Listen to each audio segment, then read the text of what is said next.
So, hello, welcome, dear ones, to another episode of About Her. I have the wonderful Christine with me today. Christine, thank you so much for joining. I'm really excited to dive into our session today, and I will share a bit more about what we did in kind of the pre-work.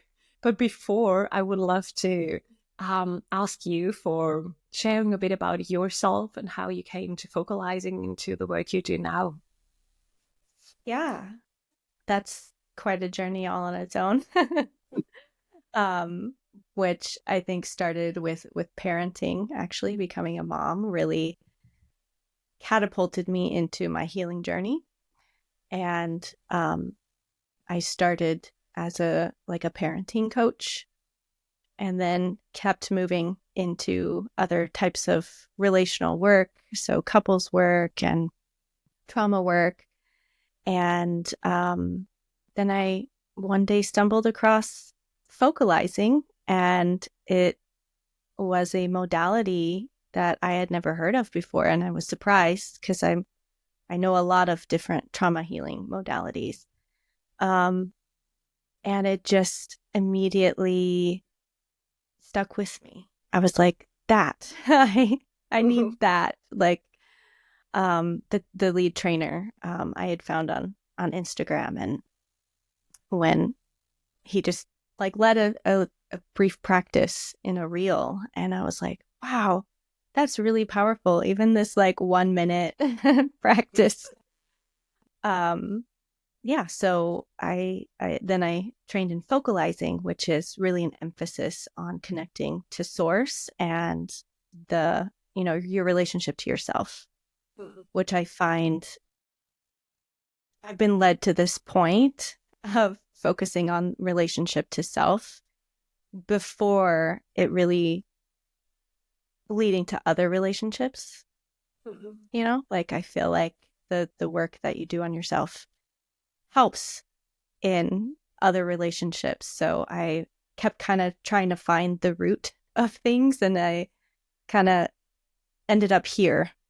And so now I primarily work on someone's relationship to themselves, and then continue on to reaching outwards to other relationships in someone's life. Yeah, which I think is really powerful and often not missed, but maybe misinterpreted in a way that, especially I'm not a relationship coach, so this is more assuming than actually my work. But from what I've gathered is it's always so much about wanting the other one to change instead of working on ourselves. So there's a big part of that's how we raise, so no blame there. But actually starting to work on ourselves and not blaming someone else for how we feel or the point in life where we are, it makes so much more sense from the outside. From the inside, if we started that journey, and if we come over that habit of looking for outside reasons, looking for outside validations, looking for outside explanations on how we feel. So amazing that you stumbled upon it. And I know this instant I smiled when you said you saw that 1 minute reel, and that it is, because I think it's so powerful when something is calling you and you find the modality that fits in that moment, and gives you this maybe puzzling together pieces that you have had known before in a way, but now it's clicking together. So that's such a beautiful moment in a life to have that, and it's really interesting. So for the focalizing, could you share a bit more? I know it's quite a thing to describe it, because there is so much, at least from my standpoint, that flows into it. But can you describe it in to what a session looks like? Yeah. So focalizing is a trauma-informed, body-based modality that's been around for over 30 years. It's really a synergy of neuroscience, somatic work, energetic work, and spiritual work. So it's really this kind of holistic approach. But what I love about it the most is that it's very client-centered. So it's not so much a facilitator telling you like what to do or exactly directing all parts of it. It's more about holding the container and facilitating a process of you connecting to yourself, your body, your inner wisdom source, and then letting that healing unfold in the way that the body knows how. So it's like, I don't see myself as a healer. I see the body healing itself. I'm just holding a container for that to happen. And there's certain elements that we bring in to help facilitate that.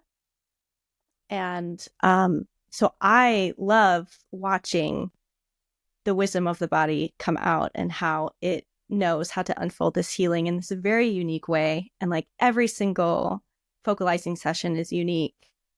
Even, as I do recurring ones with clients, like vastly different experiences, but is based on intention as well. So we start with a very specific intention, and then we drop into the body. It's called a body drop through like a grounding meditation to really connect to your body. And then it's listening to what comes up, being curious, and just naming like what you're experiencing. And I mirror that back. And depending on kind of what's there, facilitating, a little bit what's showing up. And then we come to a landing and we do some soulful integration after that. And the work kind of keeps rippling out after, which is really kind of fun to see. And yeah, I'd love to hear your experience when we get there. So for a bit of a background, to all of you who are listening, Christine and we did a session last week where she led me through a focalizing session so that we can right now kind of discuss that and offer a, maybe not a question answer based, but like two perspectives to one and the same session. And I think that's really powerful, to have like the coaching perspective and the client's perspective and bring them together and see what matches. So from a curiosity standpoint, I'm really curious what is coming up, and also with a week of time to like let it unfold and ripple out. So what I found really, really interesting is that the feeling afterwards stayed for a very long time. And that is, I think, a compliment on its own, because so often we rush through our days and things that we've experienced that have been profound kind of very fast get into the backseat because of everything that's happening. And what I've noticed over the last week is that this feeling of after we came to a landing, and I would love to share more about that later on, because I think it's really beautiful the way it's not ending. It's just like kind of the state is changing, but we're not like ending a session. It's more like it's rippling out later on. And it did. But this feeling stayed, this like calmness and inner peace and the groundedness that we have worked out or worked on just stayed. And I think that's really beautiful, because for me, it meant it's integrated in a different way than before. And that is something that I would love to start with, because there so often is this like, I know what to do. And you said that when we did the session last week, it's not so much new things. It's more the way we present it and the way you hold space that brings up the body wisdom. So it's the wisdom of the client coming up and you mirroring it back in a way that I could really see it. But what happens through this mirroring back, I think, is like really a deep integration that if you think you can do that alone, maybe you can. So, but it's another layer of powerful if you have a mirror that gives that back to you without judgment or without expectation. So I felt that very deeply. It sounds really intangible what I'm saying right now, I'm realizing, but I wanted to like really zoom out and have a bigger picture, because what really stuck with me is this groundedness. And for the whole experience, it was really very relaxing. And even though we touched upon a few points that trauma is too big of a word for them, but they're like uncomfortable, there are a lot of like childhood things around feeling safe or feeling worthy, there wasn't a moment where I felt insecure or this perceived danger or tension. And that is something that I love sharing, because so often trauma work has this like, oh, that will be uncomfortable, so rather not go there, or that's hard work and it takes a long time, and there's like this there is this heavy energy to it, and I did not feel that. And I think it's really beautiful to have awarenesses and beautiful pictures were coming, even though deep in nitty-gritty uncomfortable memories that were really easy and present. And so yeah, I would love to ask you about how you see this part of, if you dive into a traumatic experience, how you witness that from your perspective on. Yeah. Well, so there are 7 like conditions to focalizing, which is kind of setting up the container, and you named a couple of those. So shared intention. So like I'm sharing with you in your intention and agreeing like, yeah, I can be with you in this intention. No shame, no blame is one of those. So there's judgment around what's coming up and what you're experiencing. And then community. So you spoke to that piece of, doing this together with someone. I personally find solo focalizing way harder than doing it with someone else, because I really think that human connection piece is really powerful and helps this work. But as far as the trauma part, like everyone's different. And I think it depends on maybe like how much work you've already done up to this point. But that it is a meeting of yourself, right? It is a gentle non-judgment, making space for these things that haven't had space before. And that can produce profound changes when we're willing to be curious or lean into, what our body's trying to show us or do. And you're talking about how different this experience was as far as staying with you longer, and that really speaks of the embodiment part, where this isn't just in your head, like this is working with the body. And so it does land differently when we're working with those body sensations and kind of this holistic perspective, instead of just trying to address things with the mind. Yes. And I think we've touched on that last week. I've always found that missing in the mindset work that I started with, which is really powerful on its own, but it was like just one part of a larger thing. And I love that within the focalizing, there is this really clear intention that we often kind of skip, I think, when we do solo work, whatever that might be. There might be a ritual we're doing or journaling.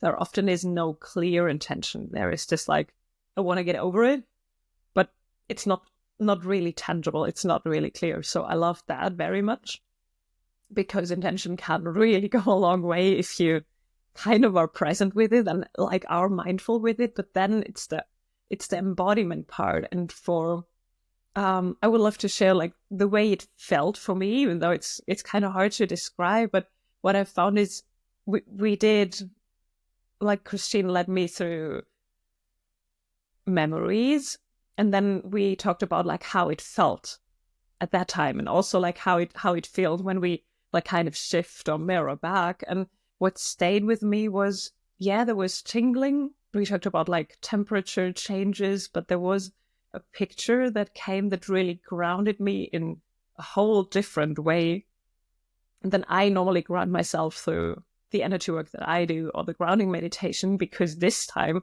the grounding came from above, which was really interesting. Normally it's like more of a root chakra thing or a feet thing, and that's beautiful. But this time it was like the whole universe streamed in from above and filled my whole head space, and then kind of dropped down through the spinal or the chakra line and really grounded me in this experience that I had as a young child when my parents divorced. And there was like a lot of like worthiness or need to be different, so the things change, questions that were in the subconscious. And there was this like groundedness from a whole different perspective with a different color from a different region coming on. And that was a really profound feeling in the body that didn't make any sense if you would have judged it, but the impact it had during the session and afterwards was really different from if we would have stayed in the head. Or I would have like not been able to pinpoint it later on that clear or to remember it, or it would not have come up so much. It was really present during the last week, and I think that will stay. And that is the power of really inviting our body in, from my perspective, to this work. Because like if you look at it from a just straight logical standpoint, like you've mentioned last week, it's nothing new, so it's mirroring back. And that is really powerful. And it's like kind of the logic says, well, yeah, she just said what I said, but no, it's not like that. And I think really need to give credit to how powerful it is to be seen and heard in exactly what we just said. Because normally people don't listen that clearly. And like really, everyone is about like, oh, what I want to say next. So that's a real power in itself. I think that makes this container really special, and that helped me really integrate that into the body in a whole different way. As you touched on, if I would have tried to do that alone based on like logical information, maybe I would have come to a certain point, but not farther on, because we kind of like evolve through the mirror and the reflection back a lot. So that was really, really interesting, and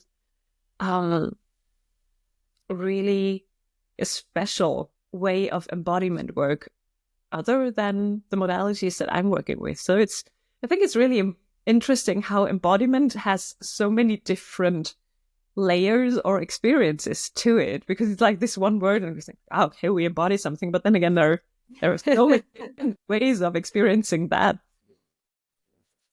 Yeah, I laughed because I thought I knew embodiment, and then when I started focalizing, I was like, whoa, this is a completely different level than I've ever experienced before. Like, totally changed the definition of embodiment for me. That's interesting, isn't it? Me too. First I thought like it's doing what I think. Like maybe, for example, something that I often bring up is like, I know sweets are not good for me, but sometimes I do choose to eat chocolate and not just one piece. So embodiment before my spiritual journey would have been like not doing what I already know is not good for me. And yeah, that's kind of embodiment. But like what we speak about now, it's so many levels deeper and so much more profound, and like really the connection to the self and the why and the root cause, or inner child work, or however we want to describe it. But it's so much more deep than just making the body do something or behave differently. Right. Because it's not about there being something wrong with you. It's about more meeting yourself. Yeah. And right, making space for what's real, what's there, and either accepting that or loving that or just not judging it, that alone can be. Yeah. Yeah. Yeah. It's interesting that you say that, because I feel often when we come from logic and from a place of maybe a not regulated nervous system, these modalities can look like, oh, they're nothing. Like if you look at meditation, you think like, why should I need to sit still? What does that do? Then it could sound so like not valuable. But the more deep I'm into my practice and study, I'm doing that for like 15 to 17 years. I don't have any idea, but like every day more, I think like the more subtle tools are the more profound ones. It's really interesting how it shifts compared to someone who has never done any kind of inner work or meditation or alignment with the self in an intentional way, who would like go for more of the, I need to do certain things with like more helps more, something like this. Oh, kind of having a technical whatever. Can you hear me still, Christine? Yes.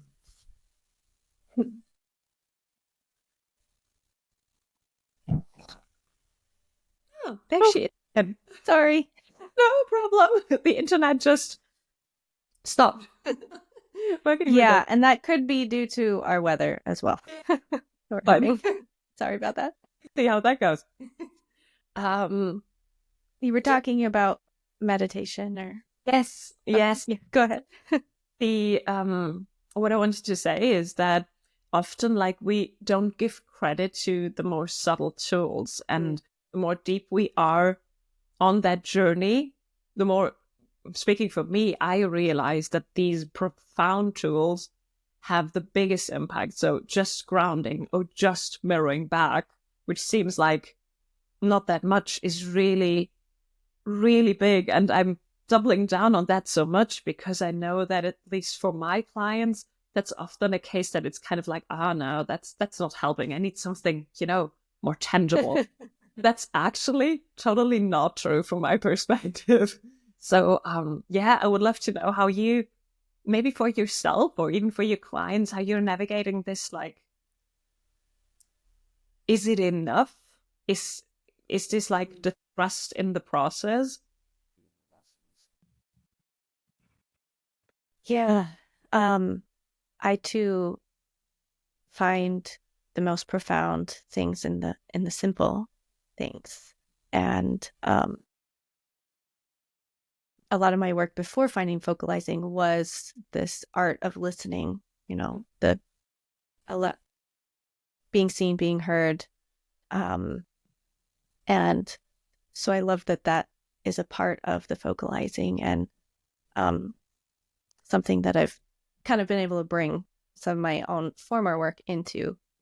But the power, of simply being mirrored, simply setting a specific intention, the meditation, the grounding, it is simple things. And I've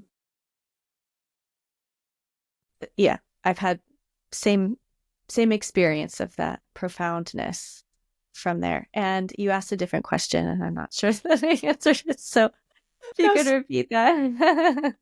Really clear on how to articulate it. I just realized.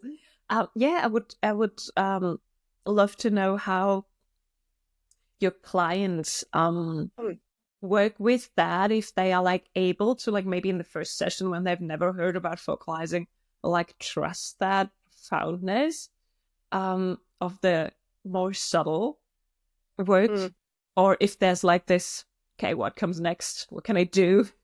If there's kind of like this restlessness and demanding of tangible work to do within a session. Yeah, those that are open to just being curious and seeing, how it's going to unfold, get way more out of it than, so I actually find it really hard to work with people that know somatic work well. Because they're like, oh, I'm tracking this and I'm noticing that, and when I notice this I do that, when I notice this I do that, and I'm like, wait, let's not do that this time and be more curious and like, okay, usually that happens. Is there something more there? Is there something different? Like, we'll associate a certain sensation with a certain emotion. Well, that might not always be the case. So sometimes people will get stuck like, oh, I'm feeling butterflies in my stomach and that means I'm anxious. So this is what I do when I'm anxious. And they're kind of like almost diagnosing themselves and then like trying to fix it. And the focalizing is not about fixing, it's about the curiosity. It's about being willing to see how the body addresses it, or the wisdom that it may have, because it might unlock, like a memory or something that a spontaneous like image that's really powerful to you, or you might hear something that's like exactly what you need to hear in that moment, so. But if we get stuck in what this means and what that means, that doesn't come out. So I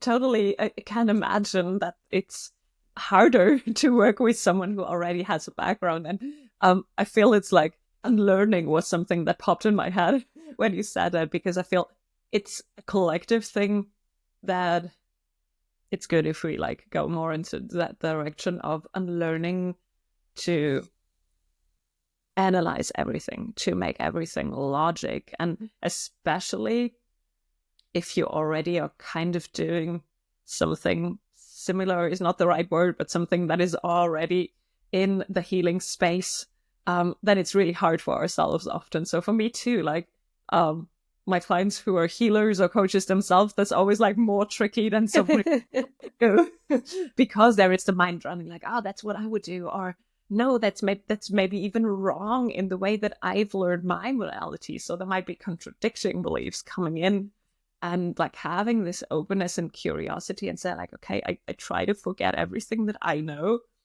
from my own work and just follow along. It's something that as adults we kind of have forgotten often. I feel with kids you can easily, it's like, okay, put all of that aside and let's just play that game. But as adults, it's like kind of the logic's creeping in and saying like, what box to put it in, or what to do, or this is right or this is wrong. So there's a lot of like mental chatter, I can imagine, when someone is working in the somatic realm for themselves and then coming to you trying that out. And I totally understand that. At the same time, I think it's so profound to try something new with the curiosity of a child, with totally having no expectation of what happens and no intention to like logically understand it, but just observe what is coming out. Right.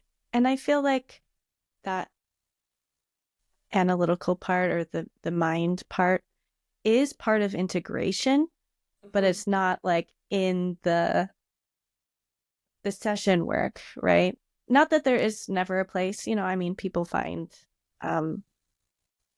talk therapy useful and mindset stuff. It's not like all of it is not useful.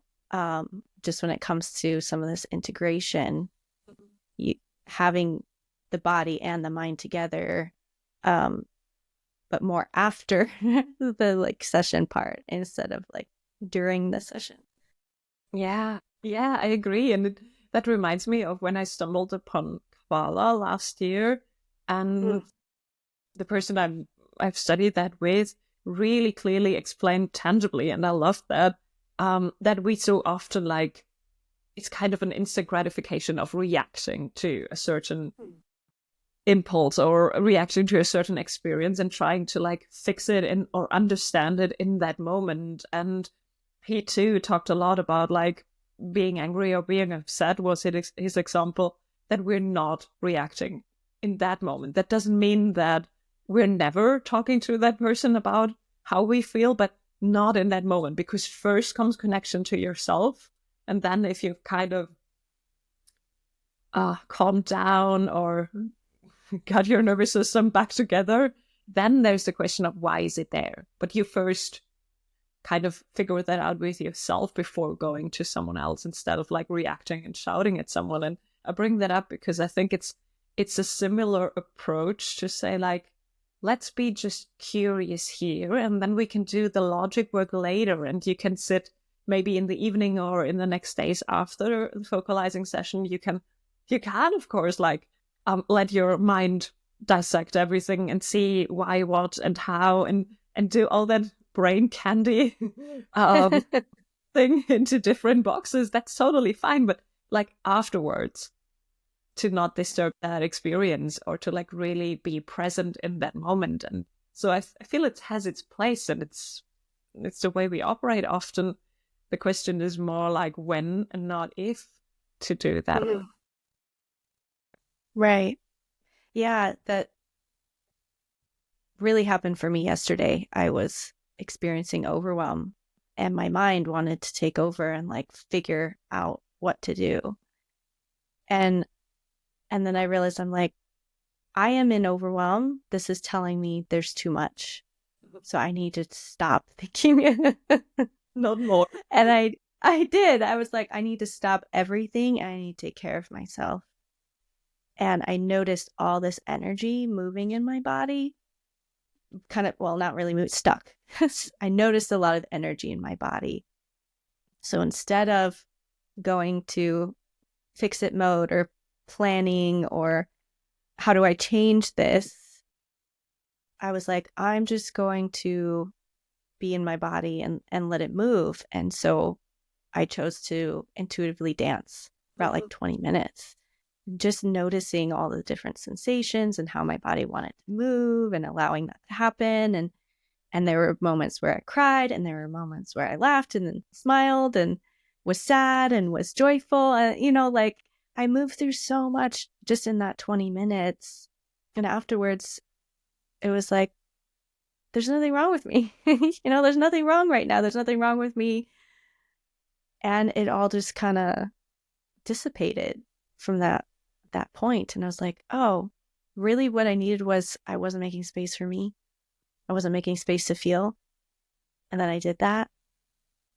But a lot of times I would get stuck in my head, and I'm like, oh, make up this meaning, make up that meaning, and I'm not good enough this way, and I need to change this or that. And then that just adds to the overwhelm, right? And instead I was like, no, I had a focalizing session the day on Wednesday or Tuesday. And what came up for me was, I'm already enough. So as I was dancing, I was just like bringing that to me, like, I'm already enough. I'm already enough. And, there's nothing wrong with me. And that just helped me, move through it. And, so being in my body instead of getting stuck in my head, and really was helpful for me.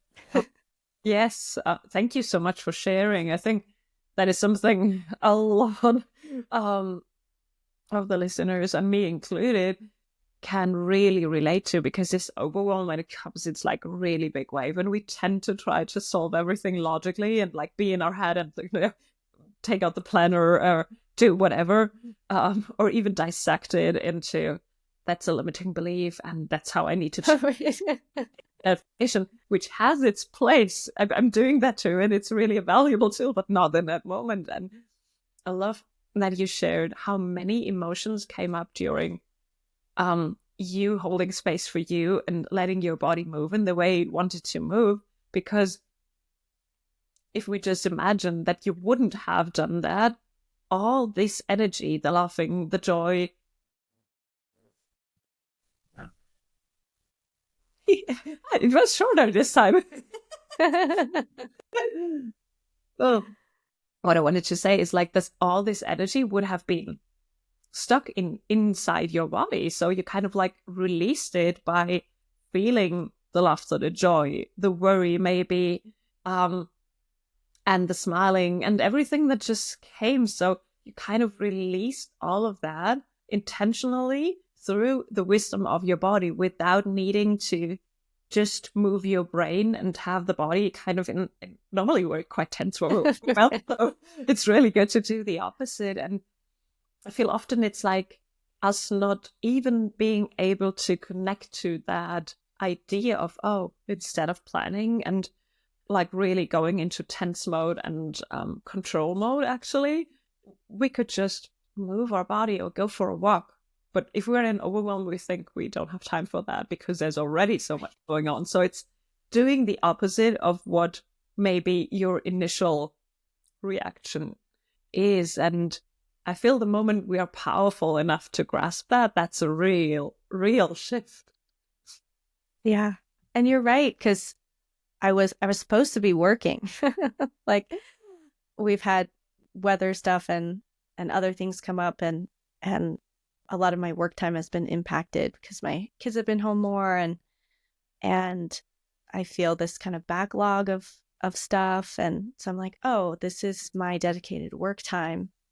I'm like, but I'm feeling overwhelmed. I can't take time to deal with figure out what it is and fix it so you can get to work. And I'm like, I'm not going to be effective at all, honestly. So like, I feel that need to just drop everything and make me the priority in this moment. And then so much shifted for me at that point. Yeah. And actually, I feel like if we do that for ourselves, I know that so well. And I was really, really, really close to burnout before I started my business in the corporate job that I did. And I didn't take the time for myself to like really listen to my body because it was just not, I thought it was not possible. In hindsight, I would say it would have been, but well, I didn't. And so now I'm doing the same. But of course, there comes up this feeling like, I have so much to do. And my son was sick for 4 weeks. So I kind of like have a lot of stuff that accumulated over time. But I know I'm not as effective. I'm not even able to like really show up for my clients, for myself, if I don't take the time. So taking that time actually frees energy, instead of like going on into that hustle mode that we may have all been raised with, or most of us, and just push through because we think there's a scarcity, there's a lack of time, there's a lack of whatever it is, and really do the opposite again and say like, okay, I take that time for myself because afterwards I'm showing up differently. And I'm sure you can hold space for your clients much different than if you wouldn't have taken that time before, because it's especially in healing, coaching, working with people in a like delicate way, it's so important that we keep ourselves clean and clear channels so that our stuff is not affecting the clients. And I feel that's still not enough spoken about, that we need to do that not only for ourselves, yes, for ourselves, but also for the work we do. It's a different thing when you are working in a store and like putting things on shelves, which is an important job. So that's not what I want to talk about, but it's a different thing if you work with people. You need to like be mindful of your own energy much more than if you work with tangible things, with products, for example. So there is a need on many layers to care for yourself in the moment that your body kind of really showing you that it wants some attention. Right. And I noticed, like my day was really long yesterday after that point, and like I'm solo parenting right now. I'm separated. I have my kids full time, and so bedtime can always be tricky, energy wise for me. Like, and I didn't have any issue yesterday. It was like, oh, I was just a lot more gentle and a lot more, like I wasn't so like, my time, I need my time. I was just like more generous with my time and like being present with my kids at bedtime. And yeah, so that was really nice too. So beautiful. I know what you share is a struggle of mine too, because I often have appointments in the evening due to time difference. And then there's this like, you need to go to sleep by that time frame, which of course is just not possible. But then again, it's kind of needed. And there's always this struggle of, I think every parent knows that to an extent. Even if you don't have anything to do in the evening, rather than caring for yourself, which is the most important thing, we need to want to have that alone time or that space for ourselves in the evening. And so often there's pressure and there's exhaustion from the day, however it looked like. And then the evening things get more dramatic and more tense normally. So how beautiful that your 20-minute like breakout shifted so much. I think it's really an inspiring story for people to see, especially moms, that you take that time for yourself and then things are going so much more smooth and you can be so much more of yourself, showing yourself, even when it's kind of getting tense or in the evening, like maybe a more wobbly, but you don't have to go into a reaction mode that fast because you have cared for yourself before. It's kind of like a prevention almost. Right. Which is what the wonderful side effect it is, you know? Right. Yeah. Right. Yeah. And I've noticed a lot of that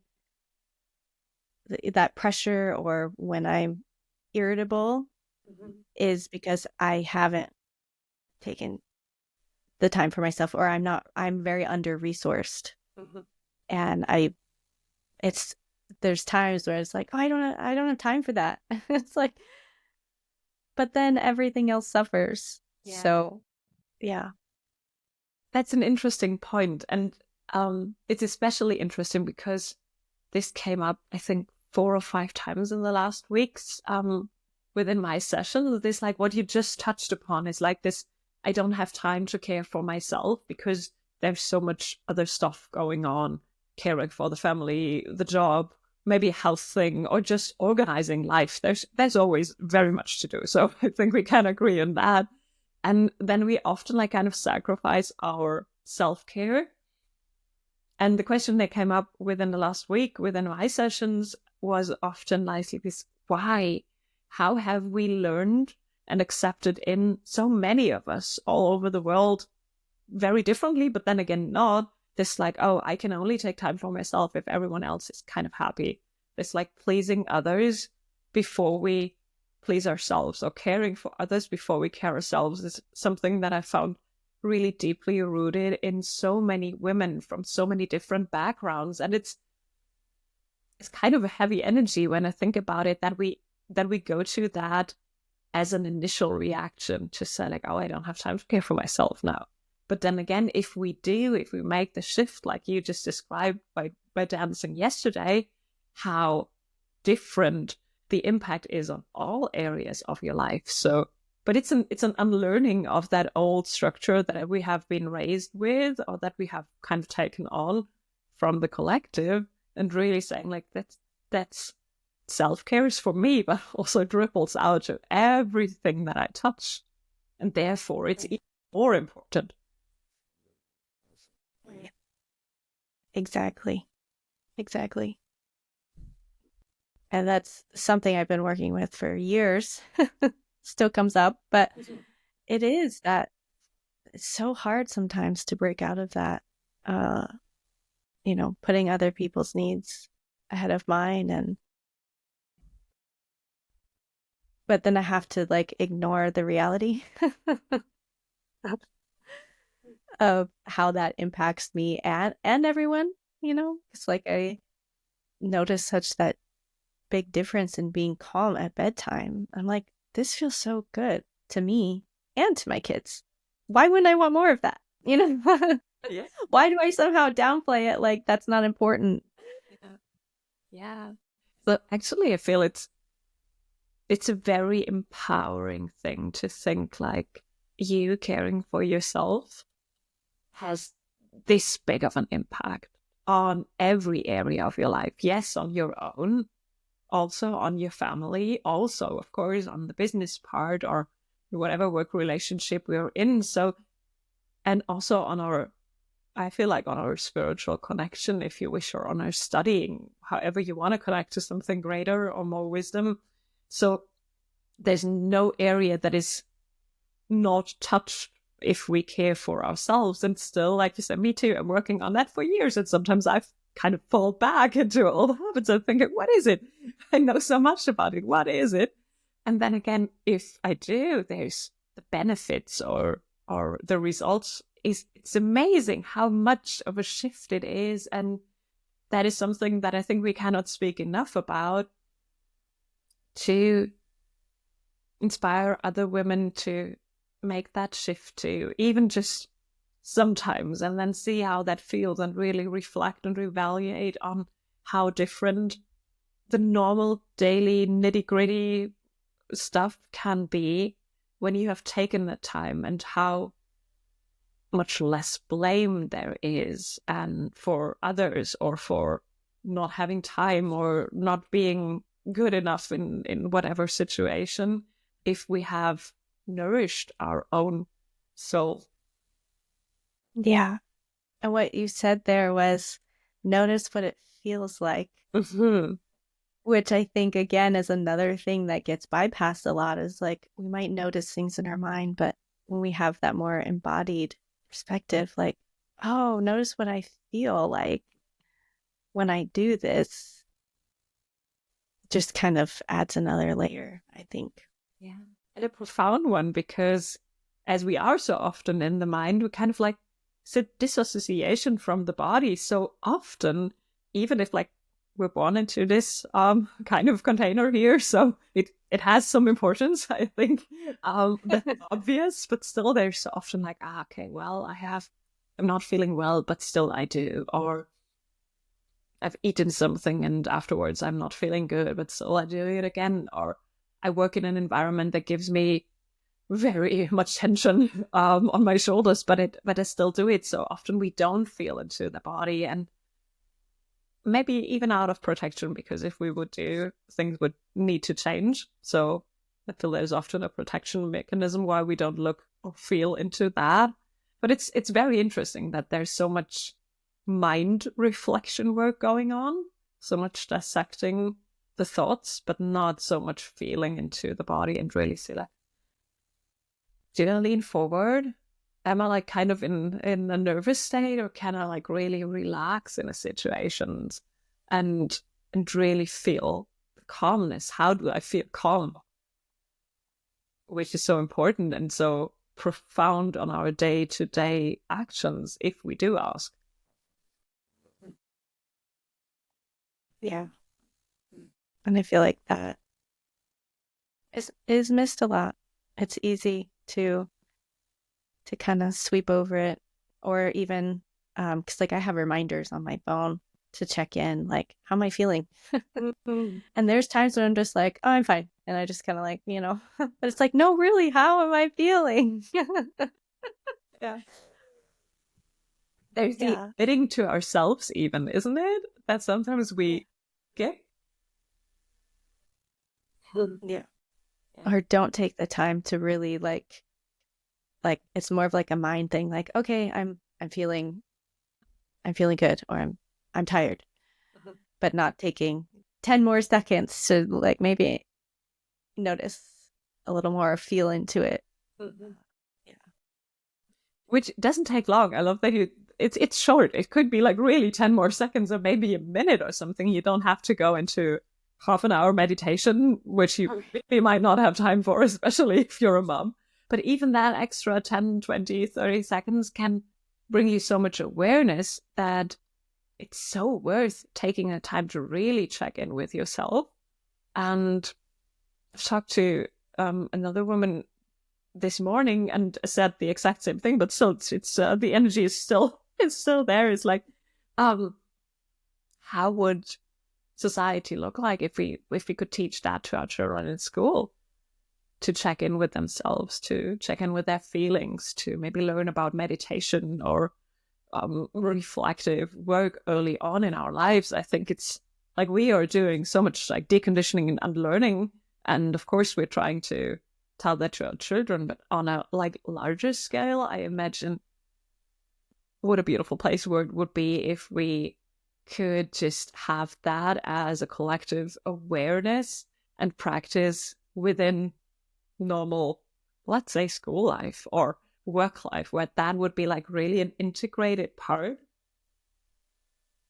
I think nothing would be the same. Yeah. Hmm. Yeah.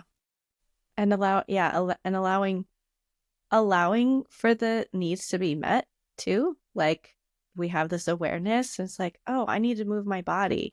Having awareness of that is great, but then if I don't do it, Only like, so making space for like the needs to matter, to actually be worked out, like instead to be met instead of just acknowledging them. it's again the notice having an awareness or the doing, isn't it? It's like again what you touched on before, like, okay, yeah, it's nice if you notice that consciously, but are you acting on it? Are you feeling into your body? Are you really doing? If you notice you're nervous, are you really doing something to meet that nervousness and see what's coming up? Or are you just noticing, oh, I'm nervous, and then go on with whatever you did before? Right. And there's such this, I feel, in the healing world, this emphasis on self-regulation, but really co-regulation. And that's even in like in the focalizing, right? Like, and so it's like, oh, I want to teach my kids how to do all this stuff. And it's like, maybe we need to do it together. Yes. Yeah. It's coming out of that, maybe even power dynamic to say, like, I know something that you don't know, so I'm going to teach you. Instead of like saying like, okay, let's do it together. Let's breathe together, or I do visualizations in the evening with my son before we do it together. So it's not me teaching him, but we're doing it both, and I love it the same as he does. So we both get something out of it, and I feel that there's no resistance, because otherwise, sometimes, at least at a certain age, there is like, nah, I don't wanna. What's that about? That's boring. But if you do kind of like this, like you said, the co-regulation of the systems, if you are calm, your kids are calm, or your partner is more calm. So there is definitely an like rippling out to others. And if we do what we do, others are more invited to lean into that as well. So it's like the role model thing. It's like really strong. And often I feel we could have a bigger impact or bigger changes if we would allow that to open up and to do things together and invite people more into the world without saying like, I have the solution, you need to do that too, but like being mindful about if there's space to share about it. And then there's often space if there's no pressure to share. Yeah. The connection piece, I think, is vital, because I mean, it's such a universal human need, right? And how it makes things easier, smoother, in a lot of areas. And, you know, I find it helpful for myself. Yeah. And even in like my coaching part, I often speak of journeying with somebody, not me telling you what to do, not me, you know, above you and you have to listen to me. But yeah, this kind of togetherness mindset, I guess. Mm-hmm.